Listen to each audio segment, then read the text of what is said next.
Hi, this is Shawn Strickland, founder of Live Your Dreams and the 28-day Quick Start Coaching Program.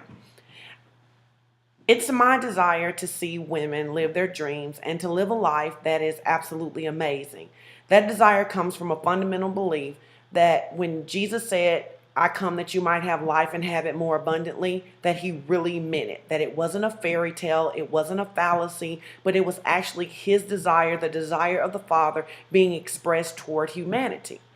Over the last several years, I've had the opportunity to work with hundreds of women, and it has been my pleasure and my privilege to see women experience transformation in a variety of areas, whether it was a relationship, whether it was personal hurts that they needed to overcome, learning how to forgive, just getting clarity about what it is that they really want in life.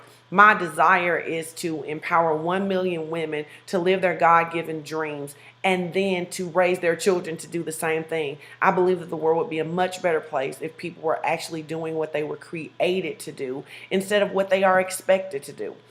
In the last couple of weeks, I have had several women email me and ask me, how do I actually change? What do I do when I know that something is not working in my life and I need to change it? And so I want to spend a few minutes talking to you guys today about what you need to understand about what it takes to change. The Bible tells us in Romans 12:2, it says, be transformed by the renewing of your mind so that you can prove what is that good and perfect and acceptable will of God for your life. Basically, what this scripture is telling us that the whole key to the success of our life is based in how we think. If we want to change any area of our life, we have to start with our thinking. The challenge is that most people don't think about their thinking. They don't think about why they think the way they think. They don't know why they do what they do. They don't know why they make the decisions they make. They make them on automatic pilot. And as a result, they end up repeating the same patterns. And if you've ever been caught up repeating the same pattern, you know how frustrating it can be to do everything that you know to do and still have it not be enough. And so I want to talk to you about transformation and the 4 things that have to occur for change to begin to take place in your life. The first thing that you need to understand is that this transformation of the mind is also known as personal development.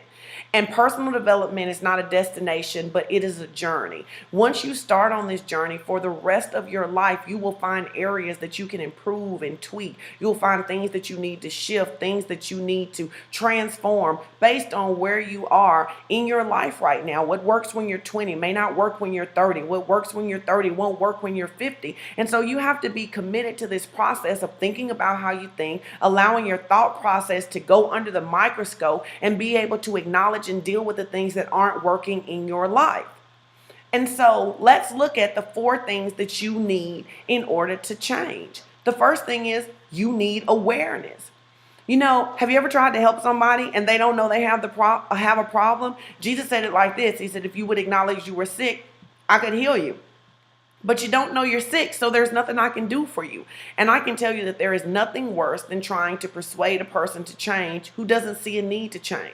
So you have to ask yourself and be honest and say, do I see a need to change? Am I aware of the cycles in my life? Am I aware of the patterns in my life? Or am I playing the blame game? Am I blaming someone else for why my situation isn't changing? It is always someone else's fault that my relationship doesn't work out. Is it always someone else's fault that I don't have enough money? Is it always someone else's fault that I don't exercise and take care of my body? It's so important for you to be aware. That's step number 1. You need to be aware of the need for change.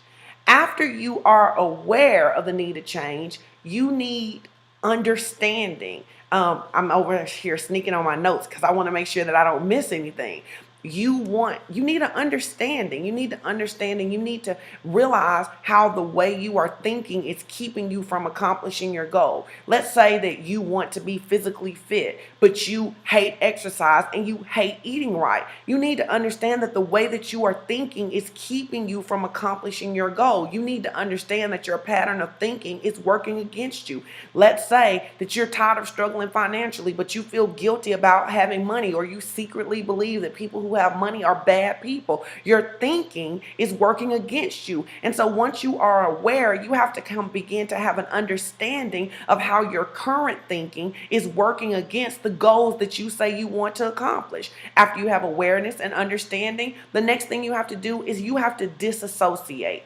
You have to disassociate from the thinking that is no longer serving you. And that can be really challenging because most of the thinking we got from people we love. It came from what was said to us. It came from what was shown to us. And it came from specific instances in our life.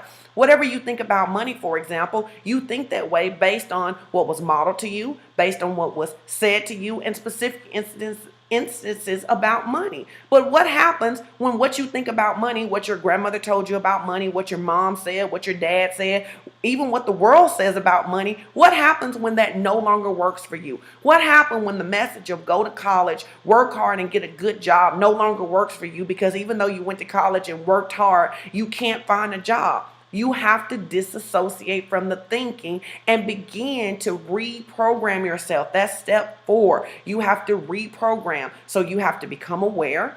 Then you have to get understanding about how your current thinking is hindering you from accomplishing your goals. And then number 3, you have to disassociate from thinking that no longer serves you.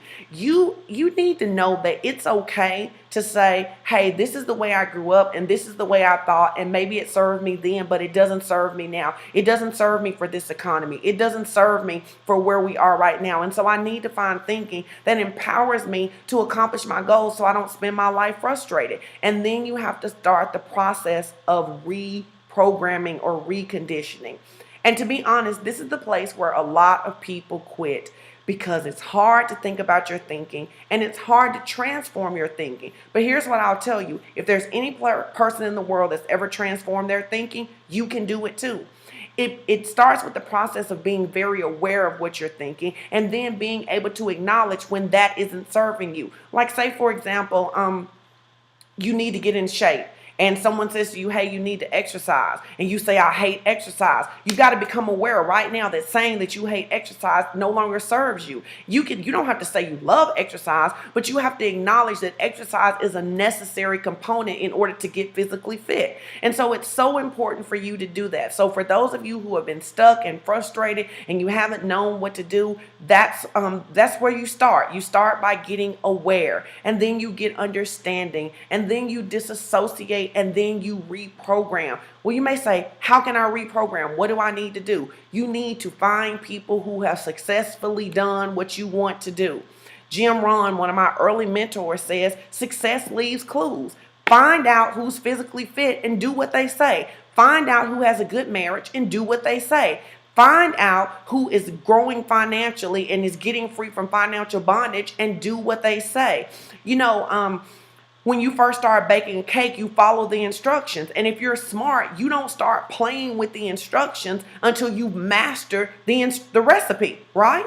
And so many times there are people who aren't successful in an area and they start trying to decide the instructions, which instructions are profitable and which instructions are not. But until you bake the cake successfully with the instructions, don't tweak it. So when you find out that someone is good at getting in shape, do what they say. When you find out that someone is great at building a healthy marriage, do what they say. And so I want you to know that you're not stuck. I want you to know that you have the power to transform your life. I want you to know that you're not a victim. I want you to know that wherever you are right now, you can change your circumstances if you change your thinking.